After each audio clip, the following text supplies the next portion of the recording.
Wednesday rather. Today is Friday. We had the quantity of money for the money market.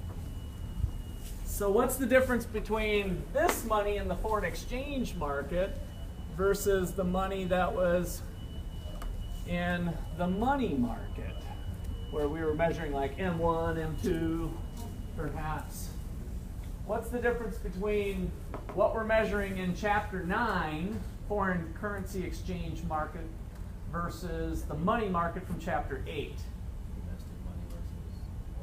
Domestic money versus foreign money? No. Well, in some respects, the trade of it. But I'm thinking about this quantity, the volume being exchanged. What's the difference? The rate? No, not so much the rate. The value of the dollar comes in along the vertical axis with the exchange rate. The value of the dollar in terms of how much other currency it buys, the nominal exchange rate. In other words, if I have a dollar here on the foreign exchange market that we're dealing with, if I have a dollar bill here, $1 was traded, is that part of the money market from Chapter 8? Is that part of the money supply, or is it different? So the Chapter 8 graph was this one, remember? Money supply, money demand, quantity of money. And then what was over here? What was the opportunity cost of holding money in our wallet? The interest rate, good. So the nominal interest rate was that particular market. So I just want to try to figure out what's the distinction here between this quantity of money and this quantity of money. How are they related, if they're related at all?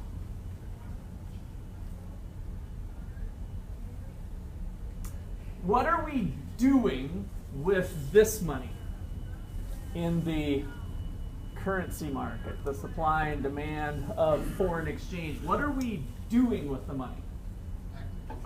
Actively trading it for another currency. So we talked about yen might be the exchange rate.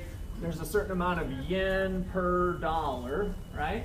So we're actively trading one currency for the other. So do we do that with all of the money? No. So this is kind of a subset of this money. If this is M2, it's equal to M1, which is currency plus currency in circulation plus checking account balances plus savings, money markets, certificates of depression, etc. This is the big time money supply. That's all money out in the system. All money, which you might be running to Walmart for, right? When you run to Walmart, you don't need yen. So my point with all that is that this is a lot smaller fraction of currency that's being used for foreign exchange purposes. We're either buying goods and services that are made in China, or we're buying bonds from Germany and we need to convert our dollars to euros, right? So that's a lot smaller fraction of the dollars that's in the big time money supply. All right, so questions or comments on that? Does that kind of make sense? At least thinking about the big money supply versus the amount that's devoted to foreign exchange? It's a subset of money that's involved with that. That's kind of important as we think about the relationship between the two in different ways. So today I want to look a little more at what we call the balance sheet in foreign exchange markets. If I can find my little balance sheet here. I thought it was before that. Let's be here. I might need this later here. We can do government bonds. All right.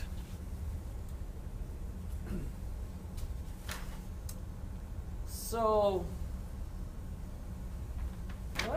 first talk about some implications we have from what we got tested on Wednesday. So I left you off with the Big Mac index. What was the deal? What were we trying to convey? What was the concept that we were trying to convey with the idea of the Big Mac index?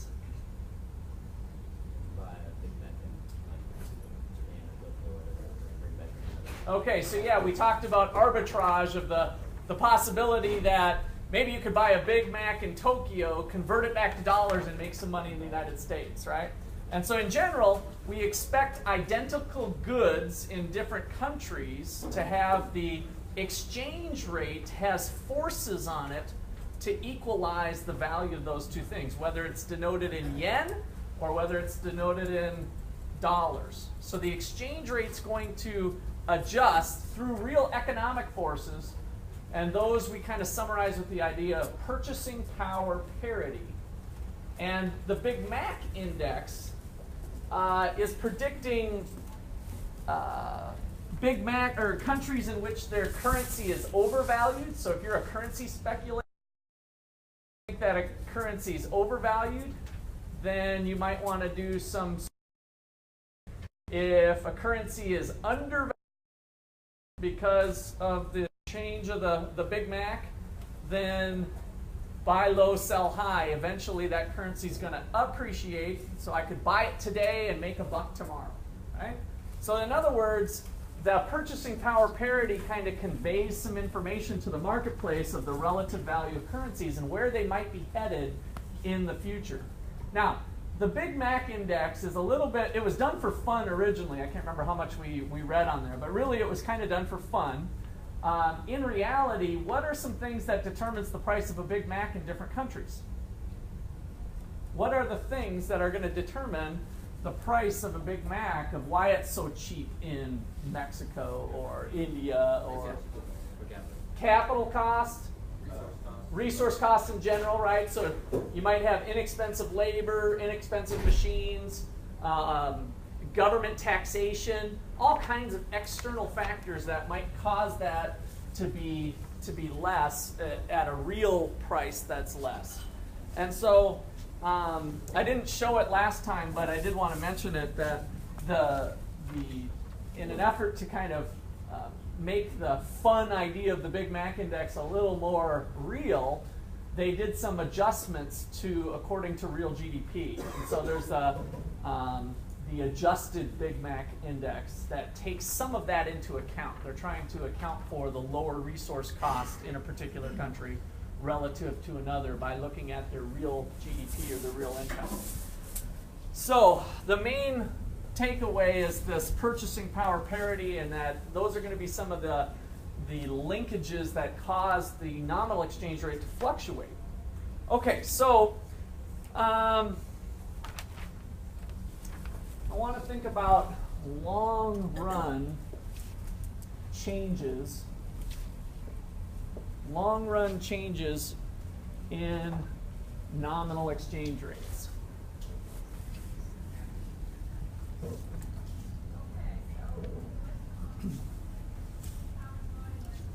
So the nominal exchange rate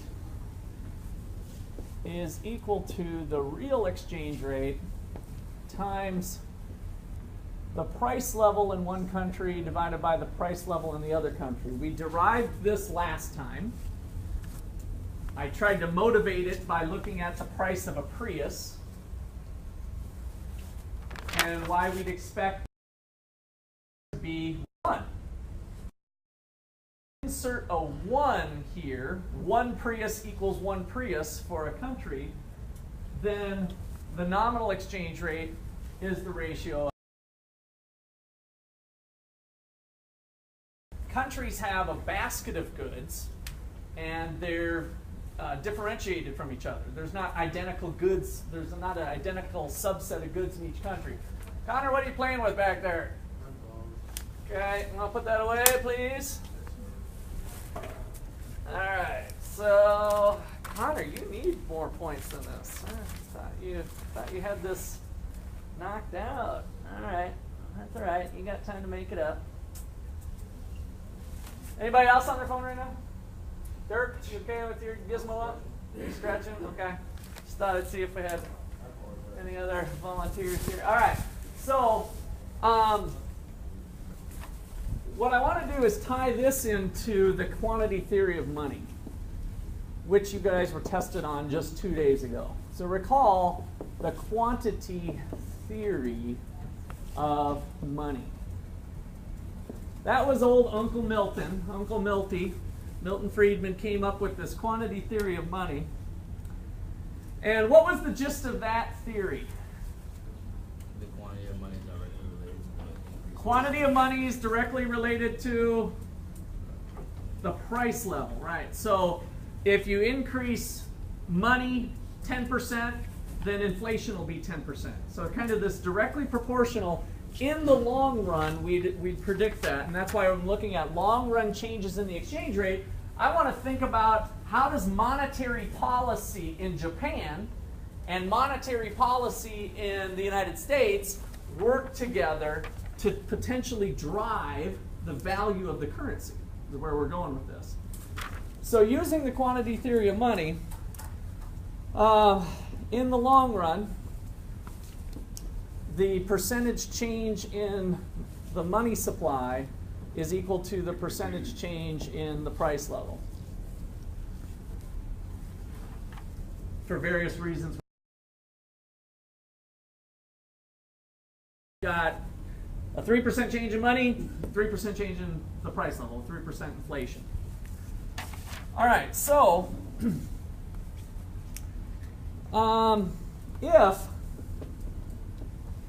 if the rest of the world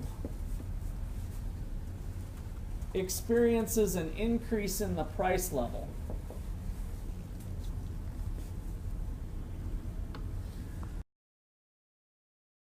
the world is inflating. If the rest of the world is Zimbabwe, we looked at Zimbabwe, remember inflation going up, right? So if the rest of the world is cranking out cash through expansionary monetary policy, ultimately leading to higher and higher price levels, what happens to the value of the dollar? What happens to the value of the dollar? It goes up, right? If you bring your eyeballs up here to this equation, we've got the price level of the foreign country going up, which makes this fraction go up, right? If the numerator is getting bigger, if the upstairs number is getting bigger, then that's going to make this whole expression get bigger. The real exchange rate is going to be what it's going to be, and that puts upward pressure on the exchange rate. The value of the dollar grows. The dollar appreciates. The dollar becomes stronger, right? So that's kind of our linkage back to exchange rates, monetary policy, and the price level in each country. So, as others grow, like looking at another country, as others grow, it should grow? As other countries' inflation grows. Okay. Real economic growth is a different story, because then that plays into our supply and demand analysis. If there's incomes that are growing and we end up having a demand for U.S. exports, then that was the demand curve going up, and that'll have its own impact. But here we're just looking at money, and so if the rest of the world experiences inflation, we'd expect an increase in E, the nominal exchange rate, which is dollar appreciation. And so this would be a stronger dollar, would be some of the language that you might hear on the news media. Now that you've gone through a macro class, some of these buzzwords might start to become, oh, that's what I kind of know what they're talking about. That was kind of cool that I took macro. Okay, Connor? Experience of inflation, will that affect the prices of exports in America? Yes. Yeah. So if I'm understanding you right, if the dollar appreciates, what happens to the value of the foreign currency? it depreciates. Now, what does that mean for them buying our goods, which I think is what you're saying? Yeah. Does that make them more expensive or less? More expensive, right? Because now they used to be able to get, our example from our notes here, let me just put that on here, E1, and then we did some gyrations here. You guys already have this in your notes, so I'm just trying to motivate this concept here. The Japanese person used to pay 100 yen for that. Now it's costing them 120 to buy that $1 item in the United States. That dollar Starbucks or that dollar trinket is now more expensive. Okay? All right. So if the United States, if the U.S. has an increase in the price level, our domestic price level, what happens to the value of the dollar globally? It decreases. Putting our equation goggles on, here's the domestic U.S. price level. If the denominator's getting bigger, what's happening to the overall fraction? It's getting smaller, which means this sucker's going down now. So an increase in the price level leads to a decrease in the exchange rate, which is dollar depreciation.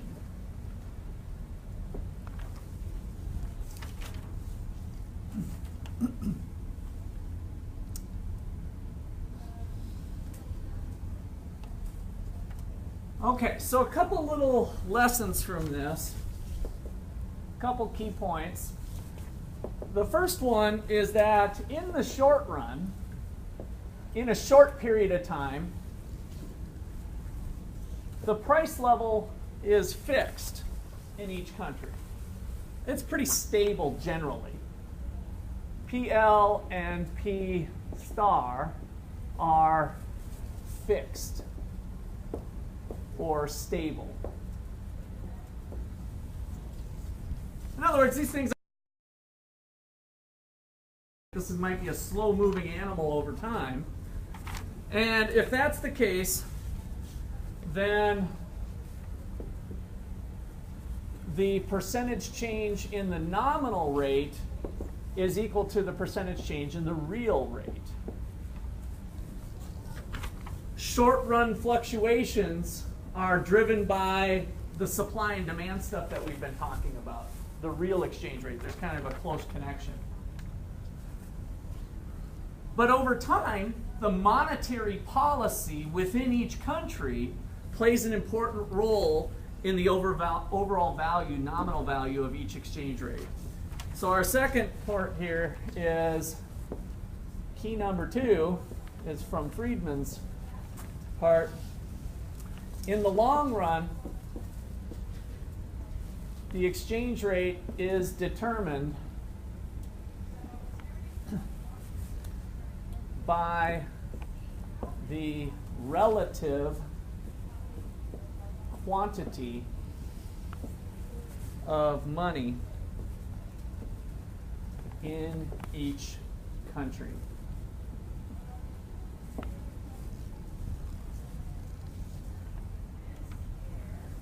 In the long run, the nominal exchange rate is determined by the relative quantity of money in each country because of the quantity theory of money. If you keep increasing your money supply, these are going to be the implications in the long run. In the short run, these two things are matching up pretty nicely, and they're going to be at some level. But in the long run, if there continues to be inflation more so in one country than another, then it's really monetary policy that's guiding the value of the dollar globally. Okay? So stable monetary policy is what Milton Friedman prescribed for the United States for domestic reasons. But now we see that that also plays a role globally too. That the dollar will remain stable if these guys remain stable. We'll have a more predictable exchange rate in the foreign currency, the foreign exchange market as well. Okay, questions or comments there?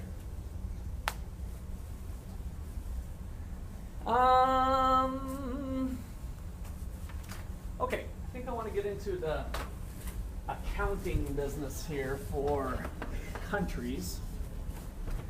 I am not a big fan of accounting. Don't tell Professor Wagner that. She actually already knows that, so it won't come as any surprise. But don't go telling her that Russ was bashing accounting again. Because I always hear it when she comes back into the office. Oh, I heard you were smack talking accounting again. And so I usually hear it. So I did, as note of record, says I can go back to the tapes. I did not bash accounting. There we go. All right. So we are going to look at the recording and accounting of international flows. So international accounting.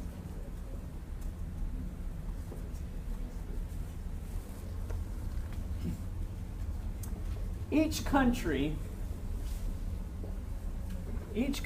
keeps track of its payments. Each country keeps track of its payments to and from other countries.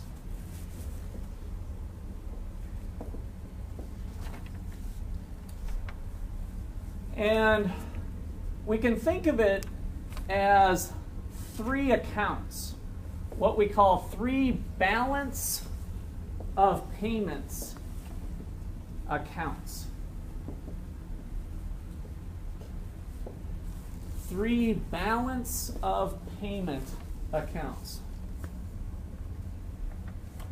The first account we'll discuss is one we've been discussing quite a bit, and that's called the current account. I think it was mentioned even in the chapter 15 stuff because it deals with our cigarettes at the end, the C plus I plus G plus X, the net exports. That's really what the current account keeps track of, the difference between exports and imports of goods and services. So the current account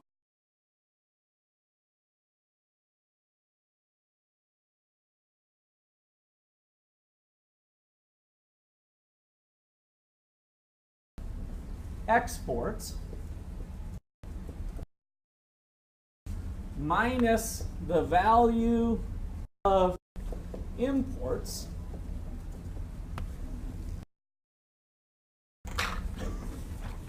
and there's where we left it before detail, but notice that this is our X from our cigarettes. C plus I plus G plus X. X was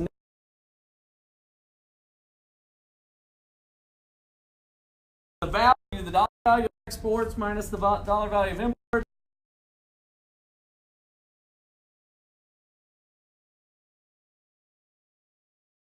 Net interest paid.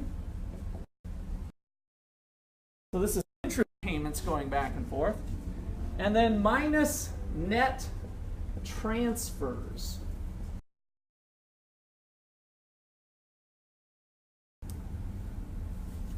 Whenever we see the word net, what does it mean we've done? Net something, net income. What did we do when we talked about net income?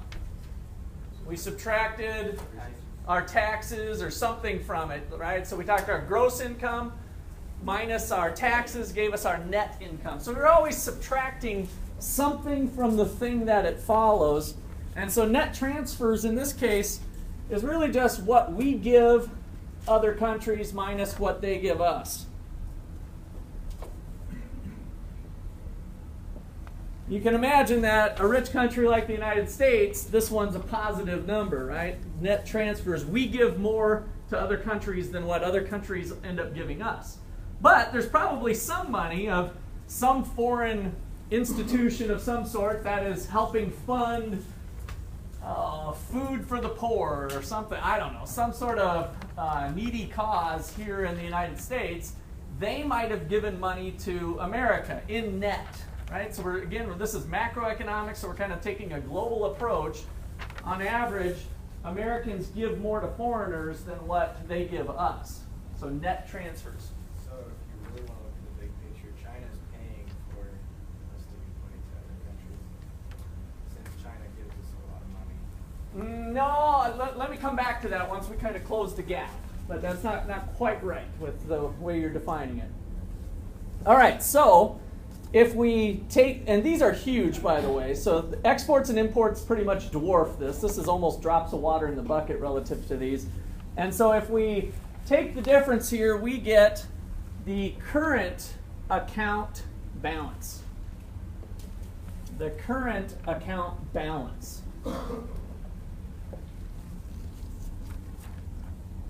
In looking at these numbers, for the United States, what is this number? Is it a positive number or a negative number? Negative, all right? So other countries who are net exporters, that might be a positive number, but it's just their current account balance. And so if it's a negative number, we say it's a current account deficit. And so the United States has ran a current account deficit for a long time. Back in the 80s, there used to be talk about the twin deficits. How long is it sustainable for the United States to run twin deficits? The twins were this one, that we were importing more than we were exporting, the current account deficit. The other deficit was the one that we still have persisted to do for a long time. It's getting uglier and bigger all the time. And that is our government deficit that we learned about from chapter 7, right? So tax revenue minus government spending, that deficit. We don't collect enough taxes for all of the spending that we do, creates a government deficit that year. The United States has been really good at running both of those two things all the time, year in and year out. So they refer to them as the twin deficits. So we're like, what, $4 trillion in debt, $10 trillion in debt. Bigger than that, but yes. What We're getting closer to 15 trillion now. keeps it from going up more? We're that far in the hole, what keeps it from just tacking on to that? So we'll get, that's a little bit deeper subject that we will spend a lot of time on, so let me hold off on that, because I don't want to confuse it with what we're talking about here, which is just actual trading activity with other countries, right? This is international trade here. We're selling stuff to them, they're buying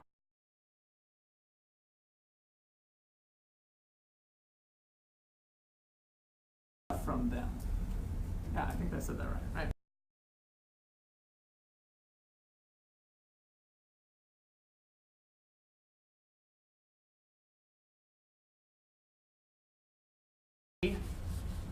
Balance of payment accounts. Number 2 is the capital account. The capital account.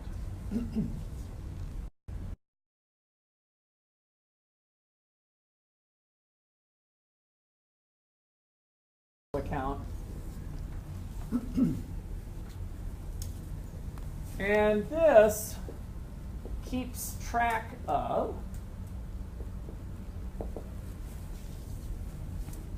foreign investment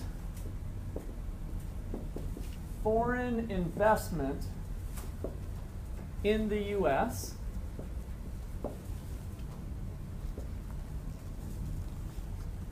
minus U.S. investment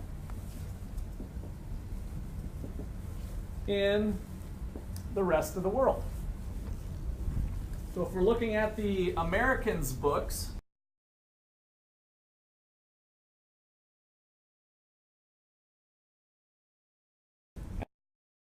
wild card to throw at you before we discuss a little more detail, and that is the statistical discrepancy. This is the fudge factor. In other words, our accounting of all of this stuff isn't perfect. We've got a lot of stuff, other things, so we have this little, oops, we're off, and then we just have a line item that says statistical discrepancy. Things aren't quite balancing. All right, so that is the capital account balance.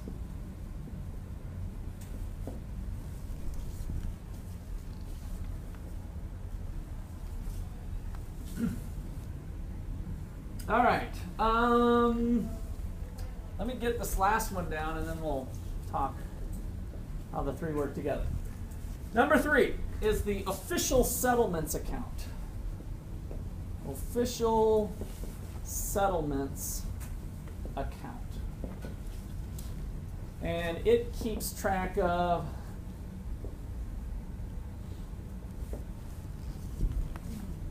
foreign government holdings. Foreign government holdings. U.S. currency. The official settlements balance, or official settlements account, keeps track of foreign government holdings of U.S. currency minus U.S. government holdings of row currency, the rest of the world's currency.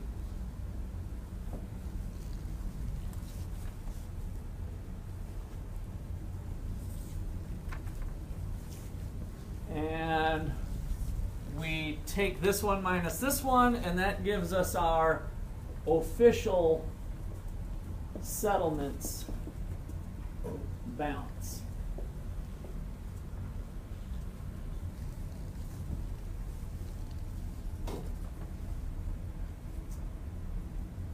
Okay, so here we got it. Current account, capital account, and government involvement. So we kind of got investments, purchases of real goods and services, and government involvement in the. Up all three of these, if we were really good accountants, debits equal credits. Yes, good. So you guys got that from Accounting 101. Debits equal credits. And so this keeps track of all the back and forth of funds. And so all three of these need to sum to 0. So these three accounts is all an accounting act so that we have debits equal credits. So the key point here is that 1 plus 2 plus 3 equals a big fat 0.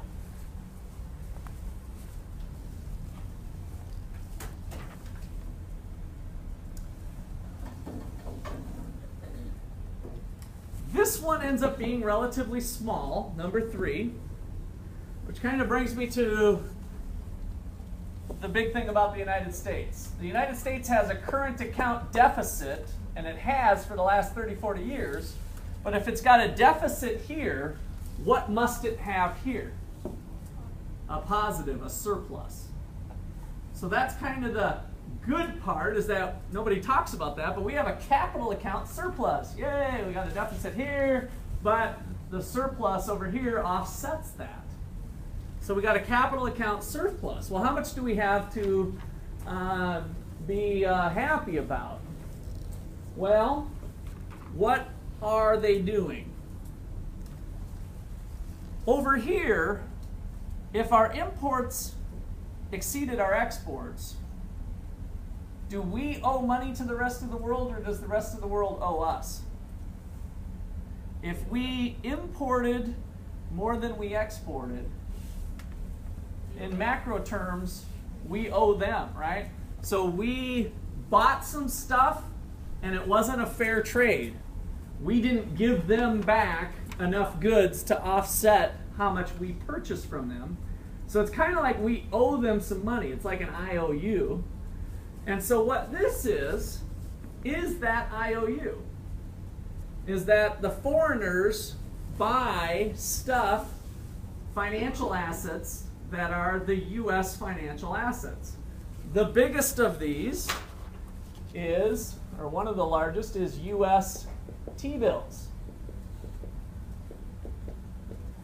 A treasury certificate, an IOU from President Obama.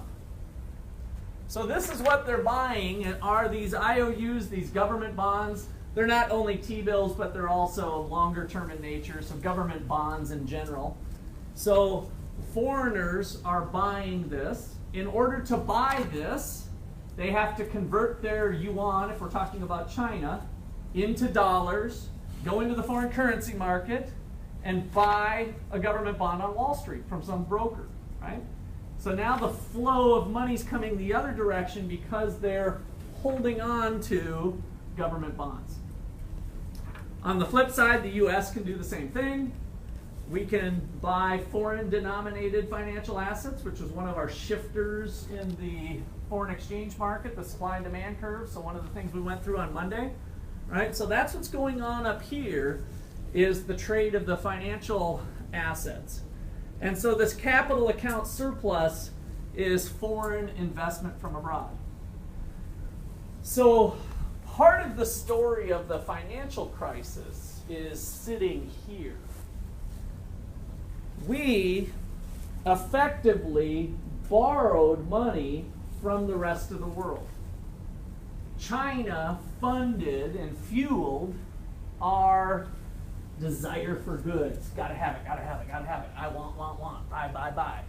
And I want it cheap and I want it now, right? The American mentality of the last 20 years continued to see the value of imports exceed the value of exports, which in and of itself, by the way, isn't necessarily bad. And foreigners had a taste for saving with us. They liked that they could buy nice, safe investments. And they tend to be savers. So the Chinese, for example, save about 40% of their income. So on net, they are big savers and they like that. So this little marriage worked pretty good, because what we learned in chapter 7 with our capital market is that by having excess supply of funds in the market, it kept interest rates low. Americans can buy houses, Americans can buy more cars, Americans can buy more appliances, right? Interest rate sensitive stuff would continue to be good because interest rates are kept low through this little arrangement of us borrowing from China. All right, so questions on that? Got a little bit of a feel? I know this is kind of a abstract thing. Again, I'm not much on the accounting aspects, but I think it puts the pieces together a little nice. Talking about the T-bills and the IOUs, yeah. Right? What happens whenever they try to call us on those IOUs? Well, the IOU is a contract that says there's a fixed payment stream. They can't call it as long as we make good on our payments. Okay. So it's a non-callable type loan. And it's a publicly traded thing. So the bond market on Wall Street, anybody can do this. So some of the things we've illustrated in class where you guys are passing the bond around, right? That was kind of illustrating Wall Street. This is a marketable security. It's got a value that can be determined through the income stream that it generates. Obama tells us this is a $10 million or $1 million in 5 years, $50,000 a year. The financial people can say, okay, there's 3 years left on this bond and it's $50,000 a year and I'm going to get $1 million at the end. I'm willing to pay X, right? And so there's a price that's established for that bond. And since the market is global, there's nothing stopping Chinese people from buying it too, other than they need to convert their foreign currency into American dollars before they buy it, because we don't take yuan for these. It's got to be in dollars. So, does the government ever say, we're going to import this much from you? Is that would that be a form of investment? No, it would not be an investment, but we talked about trade restrictions in chapter 15. So the government could say, we're not going to allow that many imports through a quota, right? And there could be other trade restrictions that they could restrict this going on. So if the United States imposed a quota, they could force this number to fall, right? But now that might hurt our exports, might be the other thing too, is they'll say, well, screw you, you're not letting me sell to you, I'm not gonna buy your stuff either. So that gets into kind of another set of reasons we talked about in chapter 15. Okay? Other comments, questions? Yeah? So what happens if it doesn't equal 0? We just beefed this up. This is a great accounting thing. You know, they try to squeeze it up, but it's like, oh, this stuff doesn't add up. I guess we'll make this a little bit bigger. Make it equal to 0. This is relatively small, but it's always there because you can't. There's timing issues and illegal transactions, and it just doesn't quite add up at the end of the day. If there's things that are under the table, then we can't, you know, account for why we're sitting with a slight discrepancy. All right, anybody else? Comments or questions? Because I want to spend a little bit of time on this one yet. And then that'll lead us into our last thing on currency here, or one of our last things. So, why, you might ask yourself, why is the government holding on to foreign currency? So, the idea is that if we've got these two governments, the United States, I'll put the green for the United States here. So we've got the United States, here's our big pillars of the Federal Reserve, right? So there's the Federal Reserve central bank. And then we've got the Reserve Bank of China. And inside their banks, they are holding currencies of all different kinds. So the Fed has a stockpile of yuans, and as you know, they own dollars, so that's not a problem. And also China can have dollars too, along with their currency themselves that they control. So hold actually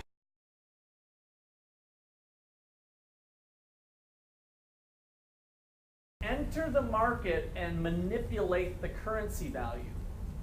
That's the reason, part of the reason that they're holding it. There might be other motives that we'll talk about later.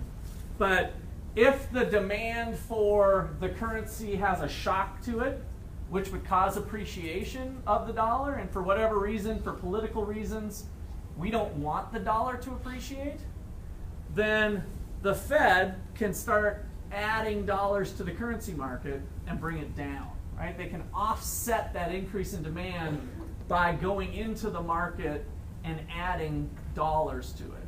Connor? Why wouldn't you want it to appreciate? Good question. Let me throw that out to you guys. I want you to think about this. What might be a political motive that we wouldn't want the dollar to appreciate? Okay, they couldn't afford our exports, right?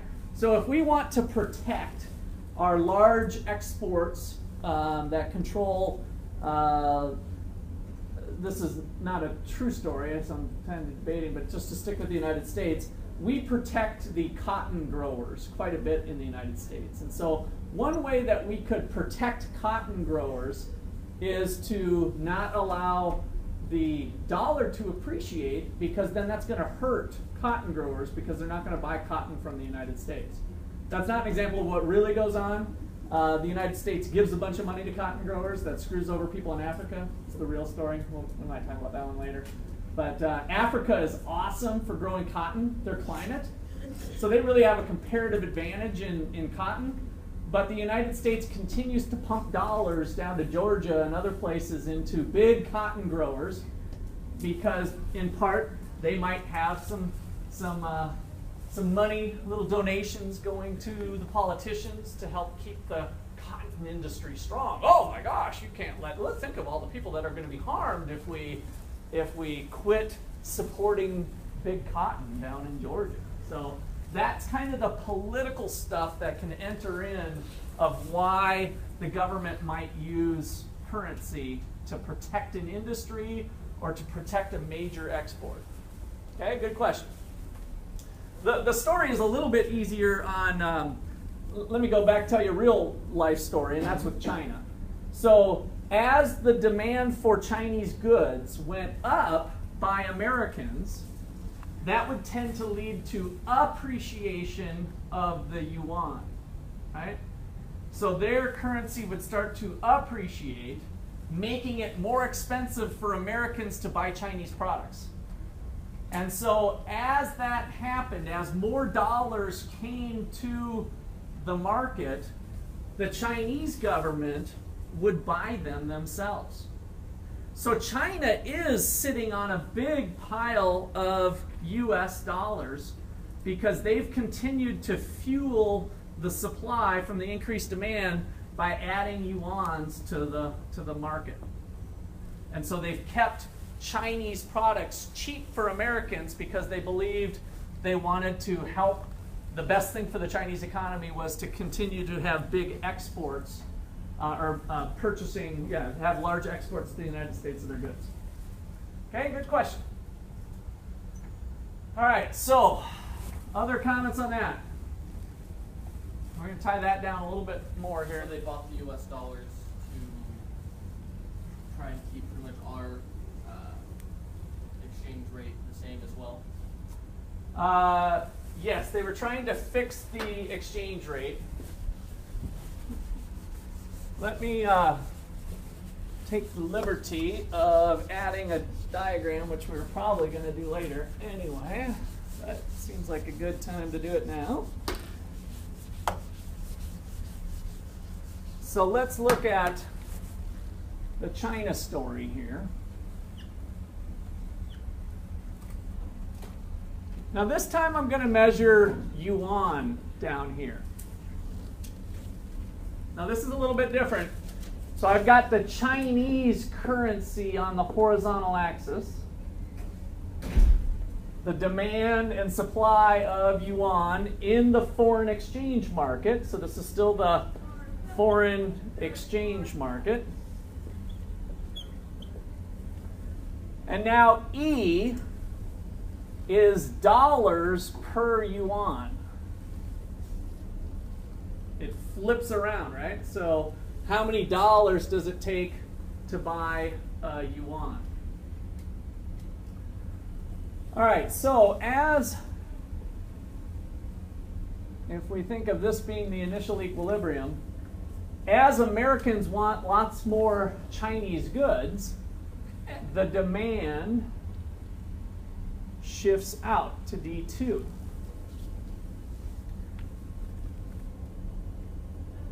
So an increase in demand for yuan would lead to an increase in the exchange rate, which now is appreciation of the yuan. So be careful, we're talking about the yuan now.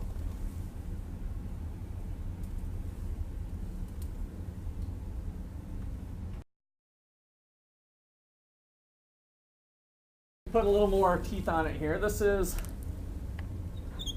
Americans want Chinese goods. In order to buy Chinese goods, they need yuan. They increase the demand for yuan. They're selling their dollars on the market.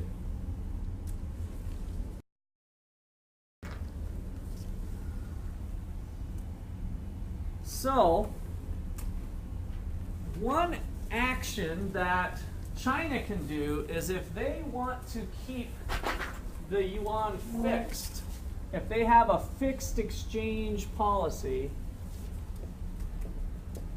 this is a monetary policy essentially, but this is government policy to keep the yuan cheap for the Americans.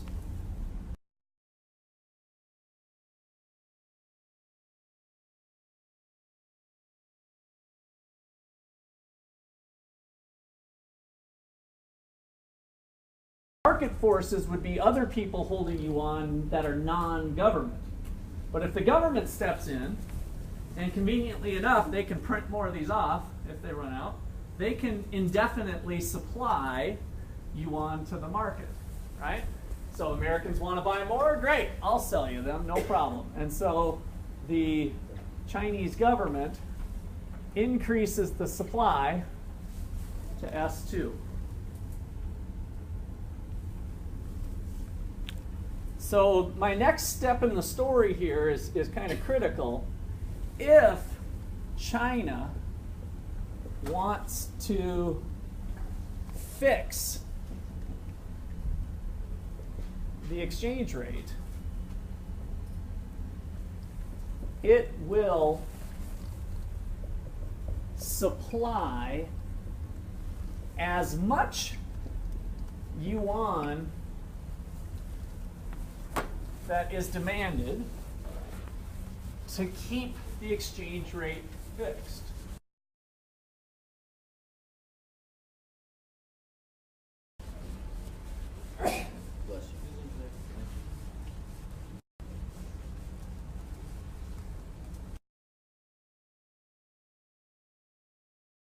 It will supply as much yuan as needed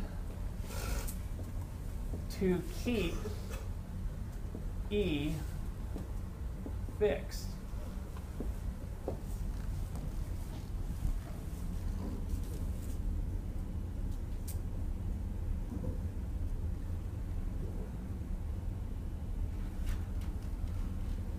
Yes? So does that actually hurt all the gains from trade? It alters them because anytime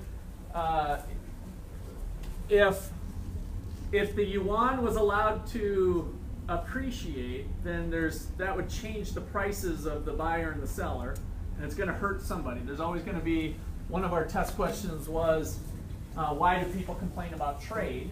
And that's because there's always a winner and a loser within the country. Price goes up for somebody, producers like high prices, but consumers don't.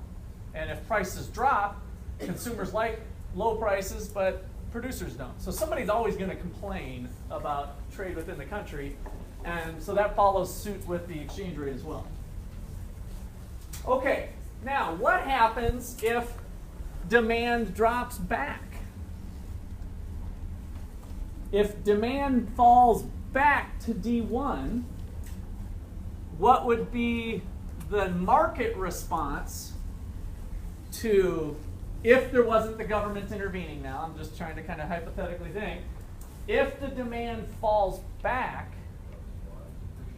there's going to be depreciation of the yuan if we were with a free market.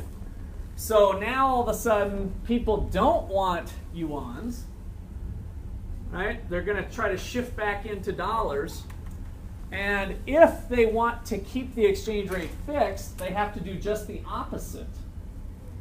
And they have to start buying back the yuans and providing dollars. So you see the intervention that they're doing with housing international currencies. They're able to jump into the currency market and provide them or not. Now here's the catch.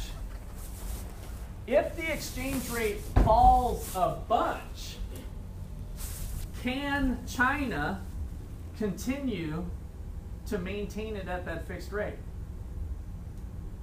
Why? That's correct. You've got to think about it. So if the opposite occurs, they have to start unloading dollars now to offset that. If it stays really, really down for a long period of time, what's going to happen eventually? They're going to run out of dollars. They can't print those. And so eventually, these dollars will run out, and the Chinese government would be forced to either change the exchange rate or to let it float and just say, we're not going to do this anymore. We're not going to fix it. So those are some real things that go on in the foreign exchange market. And there was kind of a huge story that I'm guessing none of you heard about with Switzerland. Switzerland had a fixed deal with the euro. So Switzerland's right in there, but they never joined the currency. There's a couple other countries that didn't join with the euro, but they kept a fixed rate of exchange with the euro. And Switzerland, with all the problems going on in Europe, the euro has started to depreciate, and Switzerland said, "Screw that! I'm not gonna keep it fixed anymore." And the currency jumped 25% almost in a day as soon as that announcement was made. And they kind of blindsided the financial markets. Really weren't expecting this. They kind of kept this secret for a long time, and so it was one of the largest shocks to the system that they just said, "Sorry, no more. It's just going to trade freely. We're not going to continue to intervene." And so immediately the market did this type of an adjustment. Again, if demand fell from here to here and they don't intervene, the market's going to correct itself pretty fast, because there's actually a lot of money to be made. If the currency was being artificially held at a higher rate, then there's a lot of money to be made when it eventually gravitates towards the level it should have been at under a free market. And so those currency traders just feeding frenzy, and a one-day change, and a lot of people probably made a lot of money that were able to jump on that news as quickly as they could. So that's an example of kind of a managed system with exchange rates. So from the Big Mac, that picture you showed us, Switzerland was, I mean, a good chunk ahead of everybody else in that exchange rate. They were funding, yes, they were funding the euro. They were managing the system with their inventory of euros and their currency. And that's why they were so far ahead of everybody else through the Big Mac exchange. Or I don't know if ahead of them is the right way to think about it. They were continuing to manage it, and then they said, "We're not going to do it anymore." And then it was just kind of a free-for-all, which allowed the natural market forces to come down and adjust. Okay, so this leads us into our different types of exchange rate policy, of flexible versus fixed. So let me put some of this down, and then we can talk about it. So, exchange rate policy.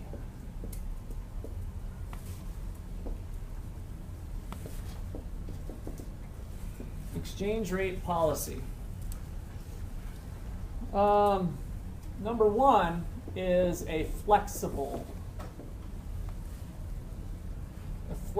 exchange rate policy. Flexible policy allows the nominal exchange rate to adjust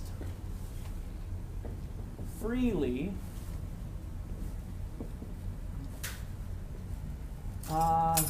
according to supply and demand.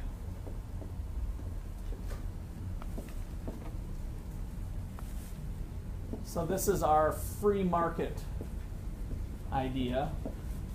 The government's not going to do intentionally what we were just saying, but rather we're just going to let markets adjust.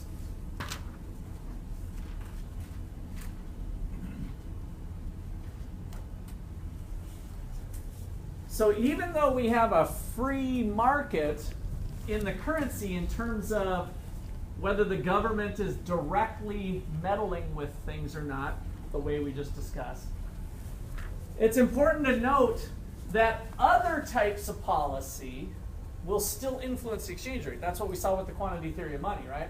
So if the central bank is pursuing expansionary monetary policy, and that's leading to higher and higher levels of inflation, we saw that that will affect the exchange rate eventually, right? So that policy is not directly meant to alter the exchange rate, but because the government's involved in the market in that way, it'll still influence the exchange rate, which has got some of the other countries mad at the Fed right now, because some of what it was doing was causing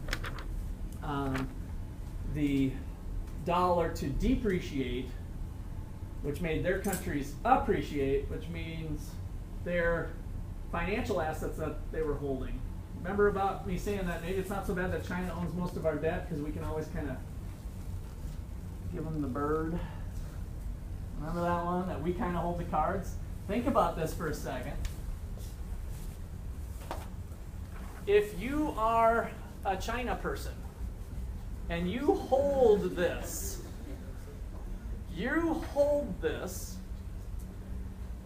and the government of the United States pursues inflationary policy.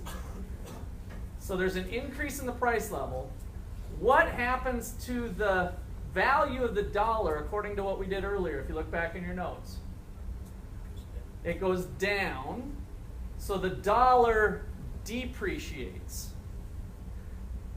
So what does that mean when it comes time for you to cash in your investment?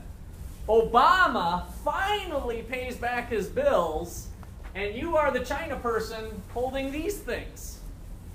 But guess what? You live in China. If you go to the store, do they take these things? What must you do? Transfer them to your currency, yuan. Is that currency more or less valuable, more expensive? Do I get more yuan than before or less? Less. I got screwed. In other words, it's almost kind of brilliant that, and don't think that this hasn't been talked about at that Federal Reserve Board of Governors table where we talked about that. China owns half of the American debt. If we pursue policies that are inflationary, they get paid back not as much as they thought they were going to get. And they aren't happy about that. So that caught the news headlines a few times as Fed policy not directly influenced this, but ultimately has an impact on things. With China knowing that this is like capable, wouldn't they put some kind of clause in the contract to make sure they get one-to-one what they want? Nope. They don't have to. It's a marketable security. So again, this goes out to Wall Street. Anybody can buy them. So what they did know ahead of time is they knew that that was a possibility. They knew that the United States has a pretty good track record of not pursuing inflationary policy, right? We have a long history of good, stable money. We've talked about it 100 times in this class already, that the United States is pretty good about stable monetary policy. So when they bought it, that's what they thought they were buying. Then quantitative easing and all these other stuff addressing the financial crisis. Some of these policies may be inflationary in the long term, causing that situation to happen. And that's why it made the headlines. It didn't happen immediately, but they started to get a little scared. Like, hey, that's not cool. Would that be a reason to lead to like war then? Possibly. I mean, if it happened it would have to happen at a much bigger level, I think, to have that kind of impact. So it was more of just grumblings of probably some fat cats that were holding on to that type of stuff. Okay? And by the way, that's exactly what happened in the that scenario with China being upset is exactly what happened with the other piece that I just talked about with Switzerland going off of the euro, because people were holding financial assets denominated in one currency or the other. All of a sudden, 25% got wiped out. So if you were holding one of these in the wrong currency, and then it got cashed out, you were expecting $100,000, you got $75,000 instead. You got an instant haircut on that bond that you were holding denominated in that good. So that created some people with some upset feelings with the currency as well. So with Switzerland, kind of, if they were holding it more, well, I'm sure they weren't holding more in euro. If they were holding quite a bit of euro, then they just kind of cut themselves a little bit. Possibly, if they were, but they probably knew that ahead of time, or at least the people that were on the inside, they could make adjustments to their portfolio accordingly. Okay. Which is a whole different issue of whether that is lawful, legal, and otherwise. So, all right, so here's that important note then. Note, as the Fed pursues other policy,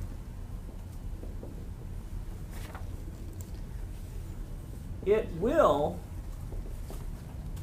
affect the exchange rate. So, for example, an increase in the money supply leads to an increase in inflation, which leads to a decrease in the value of the dollar.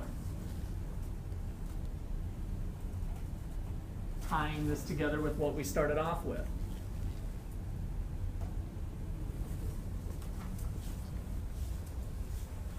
Okay. In fact, as long as we went through that example, let me put that extra note here.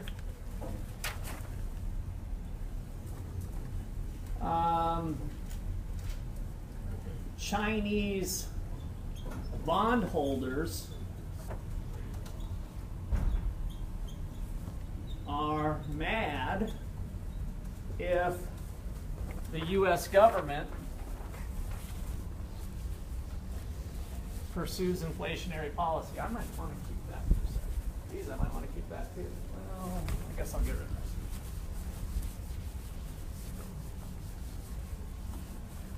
So Chinese bondholders are mad if Fed creates inflation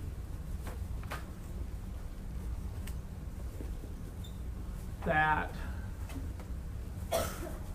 leads to dollar depreciation because the return falls on the bonds when they convert dollars back to their home currency, yuan.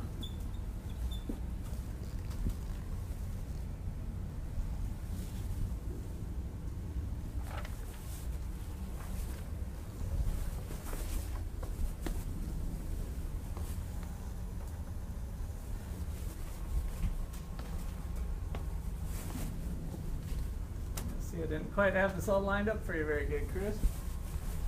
We caught most of it. Feel free to chime in if that does happen again. All right. So, fixed policy.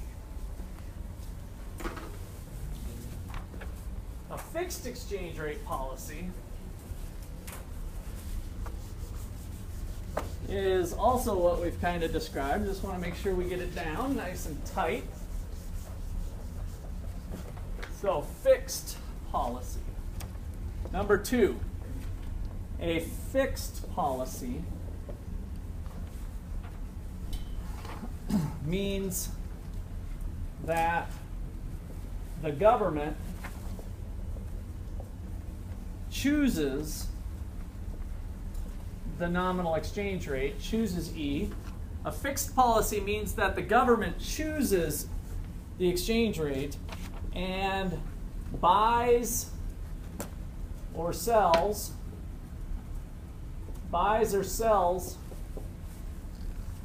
currency to maintain the nominal exchange rate.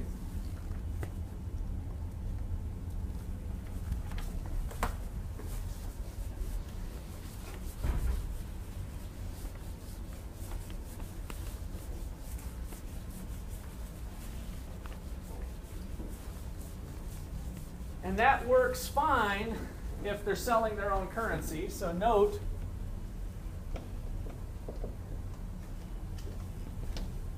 they can supply their own currency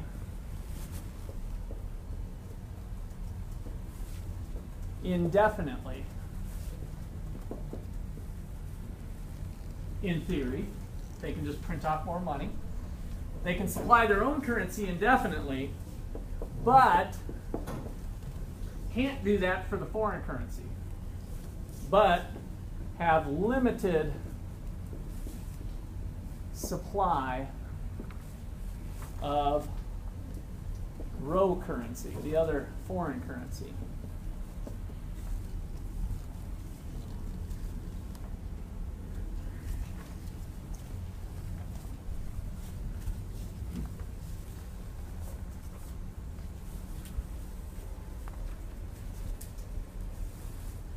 So there's a saying in the currency markets that a fixed exchange rate policy is monetary policy. A fixed exchange rate policy that a country is doing is monetary policy. What do you think that means? If a country has a fixed exchange rate policy, that is their monetary policy.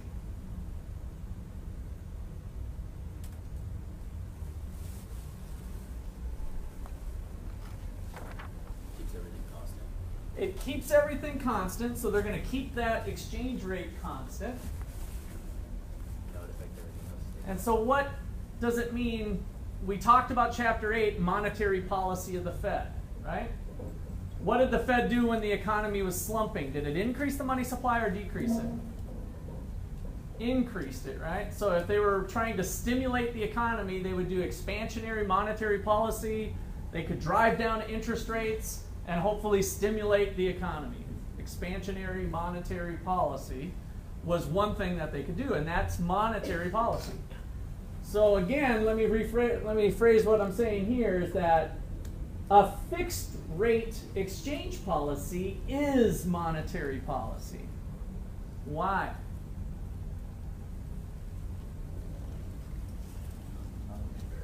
There's not any variables left to pursue.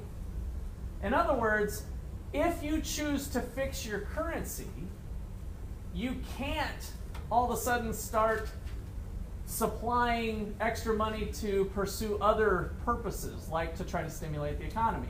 All of your money is tied up in trying to keep the exchange rate fixed. So your monetary policy for your country is the fact that you're fixing the exchange rate, because you have to use money to do that. And so that really ties your hands for other purposes with your money. Now that's actually good for some countries that might be tempted to run the printing press. So if your country is kind of an unstable government and they tend to, when they run out of money, they just jump over to the old machine, push the button, and they go buy weapons of mass destruction, right? If that's your country's policy, then it might be good for the country as a government to say, from now on, we are fixing our Zimbabwe dollar to the US dollar. It's always going to trade at 100 of ours for one of theirs. Period, end of statement.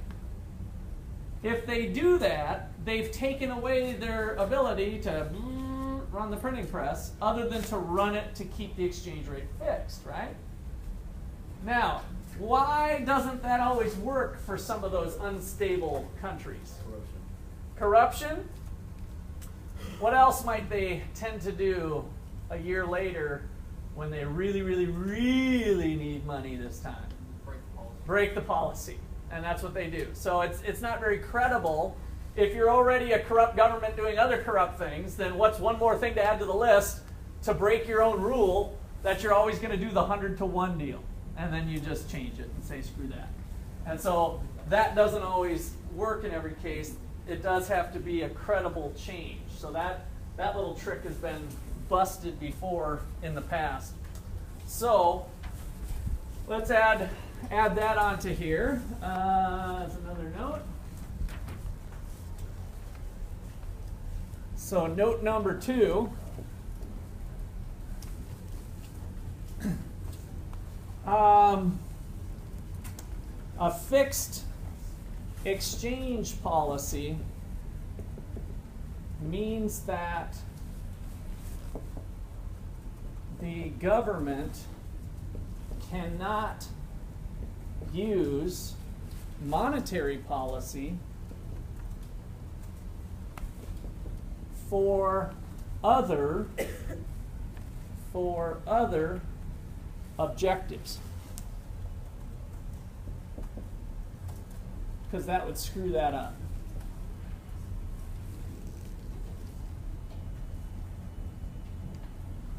So here I'll put that quote down here. Fixed exchange policy is monetary policy. That is your only monetary policy if you choose to do that.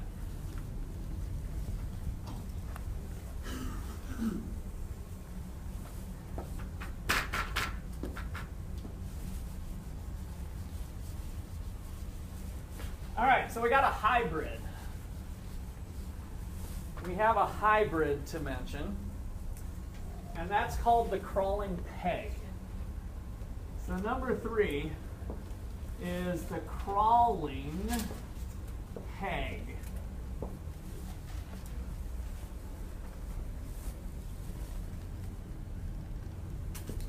It's a hybrid between these two. We don't say that we're going to fix it forever, but it's going to be fixed for a period of time until we adjust it down later. So the government manages the rate. It's not allowed to fluctuate on a day-to-day basis like the American. By the way, the United States is on a flexible exchange rate. So the value of the dollar relative to another currency can float unless the other government has a fixed policy with the dollar. The dollar floats, our government's not going to keep it together. But if on the other side of the island, the other government is saying, I'm always going to do 100 to 1, then it's effectively fixed for Americans too, right? As long as one country is intervening to keep it fixed, it's fixed for everybody.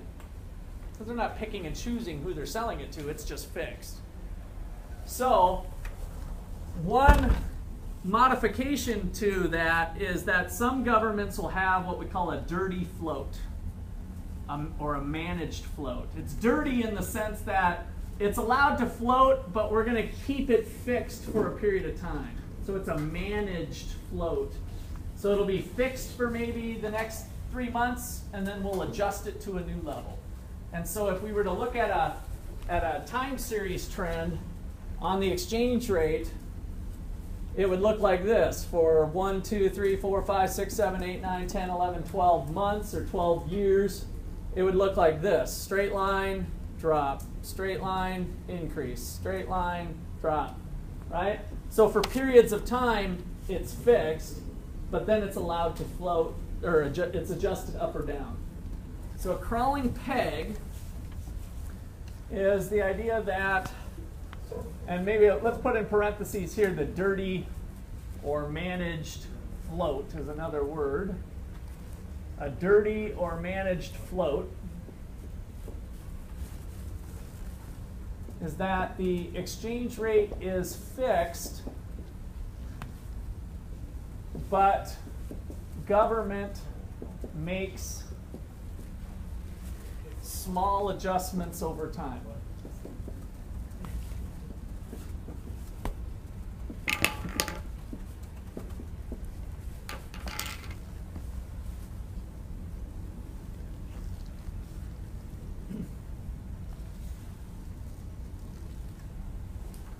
So if we're measuring, let me put that same picture that I drew down there so it's a little bit bigger. If we're measuring time, it would look like this. Little stair steps, possibly going up, possibly going down. It's fixed for periods of time, and then it goes up or down.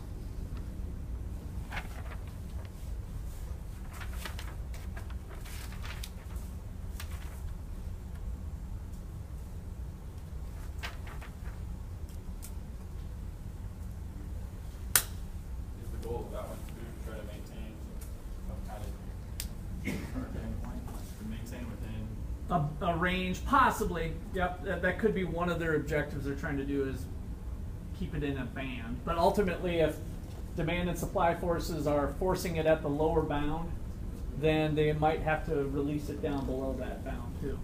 So that is another technique that they do, is we'll allow it to float within this range and then intervene accordingly if it's not. Okay.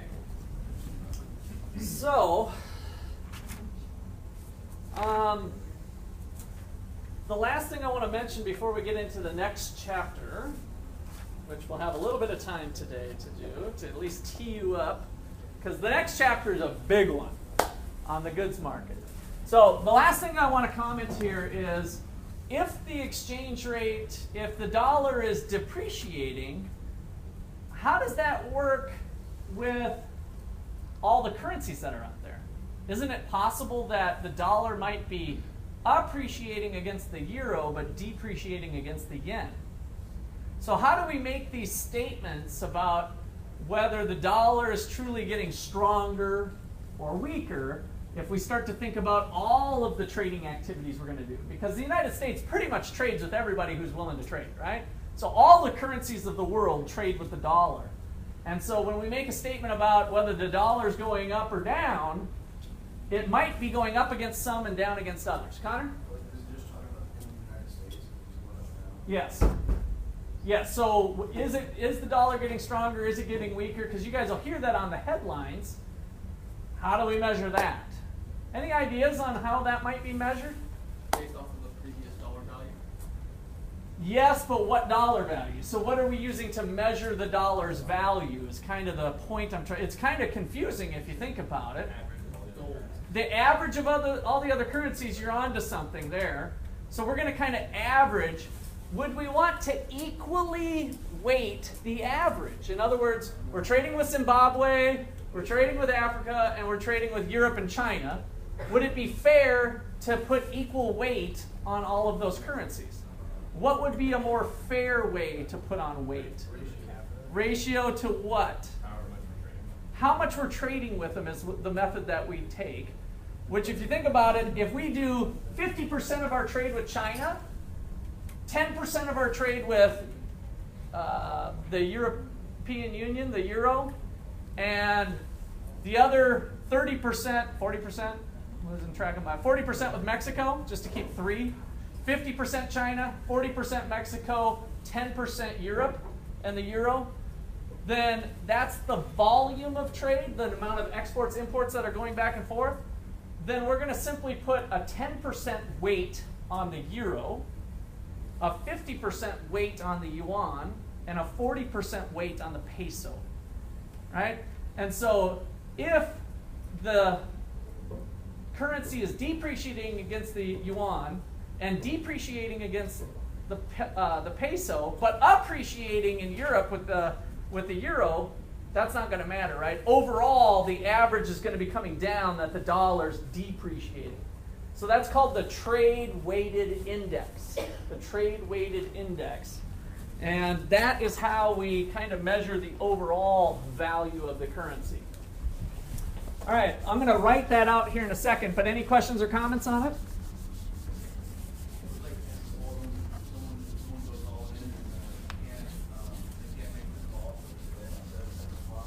They have to, so they have to what? The side pot, you know, I'm a Texas Hold'em player, so I do know the rules of that pretty good, and I'd say no, that's not a good analogy. But I love that you brought it up as a topic. So, in fact, it's probably worth an extra credit point. I like that you're thinking, which means your -1 from earlier just got canceled out, Connor. So, not quite Texas Hold'em here. So, my question is, how does the U.S. look at the overall value of the dollar? Question mark. And the answer is through the trade weighted index. And the idea here is that greater weight will be given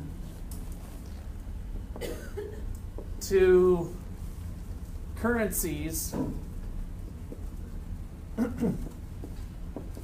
that have greater volume.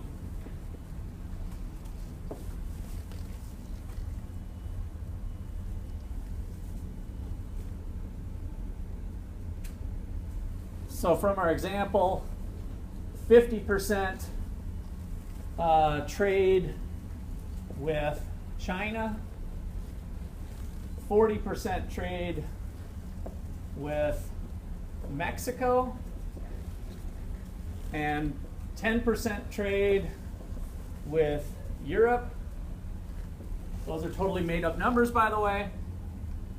But when we value the dollar overall and how it's appreciated against each individual currency, if there was 10% appreciation against the yuan, then we're going to give that a 50% weight.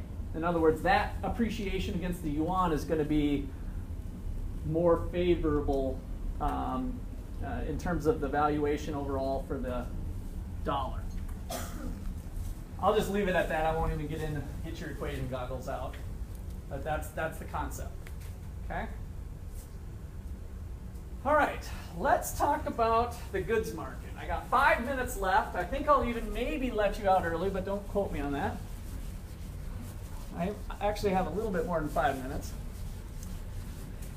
This next topic we'll spend quite a bit of time on. It's just one chapter, but in some respects, it's the granddaddy of them all. This is the big one. This is the granddaddy of them all. So in our four-market approach, our main four markets anyway, we talked about the foreign currency market and tried to put the pieces of the world together. But our primary approach here was to look at basic resources such as labor and capital. Our bucket of labor is the people that want to buy labor and people who are willing to sell themselves to labor at the real wage. The market for labor. Chapter 6. The demand for loanable funds, the supply of loanable funds, the real interest rate. Capital is global. Money roams the globe for the highest interest rate. People want to try to get the best return they can. We've learned that they're going to take into account foreign exchange rates if they want to dabble with foreign denominated financial assets. So we've learned kind of that on the capital side as far as how investment gets funded. The United States currency, the money market. We've got the demand and supply of currency and the interest rates. We've talked about how the central bank plays an important role on the quantity of money in the system. And then lastly, some textbooks start with this one. This would be like the first model that we developed. I like the way this book approaches it by kind of building it up through the resource markets first to get to what we call the goods market. And we're going to be measuring real GDP, the dollar value of all final goods and services produced within the country's boundaries over the course of the year after it's been adjusted for inflation, right? Real GDP. Immediately, our mind should start thinking quantity of stuff, real GDP. The quantity of stuff and the average price level of that stuff, the average level of prices of all of those final goods and services. If we think about the supply of goods for the nation, how does that relate to the prices of goods? One of the early questions we asked in this class, actually. If we think about the supply of goods, what determines how much stuff? Why can't we have anything we want? Limited supply of resources, right? So that was part of this driving result here. And so it actually doesn't matter what the prices of those stuff is. We can only supply so much. And so the long run supply curve looks like this. The potential level of real GDP, there's only so much stuff we can have in the United States. There's only so many ways we can work with what we got. So you can kind of think about, in the long run, we can only have so much supply of stuff, which kind of ties into our production possibilities frontier.